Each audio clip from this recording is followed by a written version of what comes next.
I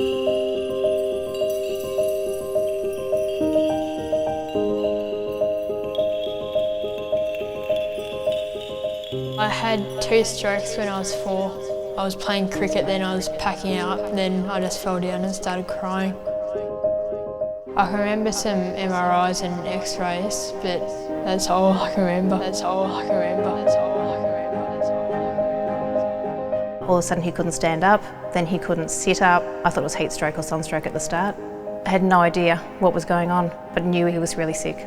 And then we found out once we got to hospital that he'd had a stroke. He couldn't walk, he couldn't talk, one side of his face was all droopy. He didn't remember anyone's name. He didn't remember who I was, who his brother or sister was. They still didn't know why he'd had the strokes, so we didn't really know whether he was going to live or die. It does change everything. We realised very soon after that he'd had a tear in his artery blocking the blood to his brain. A tear can happen in anyone's artery, and while we recognise sometimes there are things that predispose it, in Will's case it was just bad luck. Will's had to work really hard as a result of this. After that, it's about rehabilitation and the hard work that Will and his family have done together with a therapist to give him function back in his arms and his legs. And that's been a long journey for everyone. I feel pretty happy now that I'm actually there.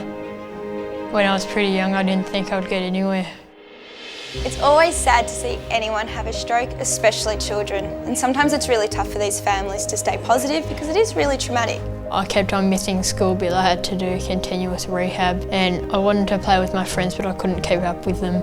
We spent years working on his running skills, and I think for Will it always had an end target in goal of being involved with sports. Seeing the change in him since he's found soccer and the way that his world has sort of opened up, it's been amazing. You just need to find that star that the kid can aim for and just try to set them up for success. I'd like to imagine a time where there's better treatment, and ultimately I think we really should imagine a cure. So a big part of our job is to give hope to these families. At Monash Health, we believe in the power of imagination. Imagination can lead us to find the next cure for life-threatening illnesses. Imagination can provide quicker diagnosis of disease. And imagination can inspire the best outcomes for our patients. Imagination can support and comfort our patients and give them hope.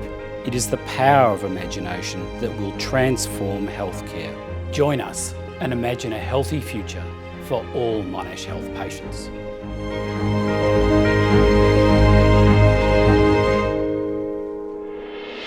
I imagine running onto the pitch with the Pararoos with a soccer ball, then half time I score a goal.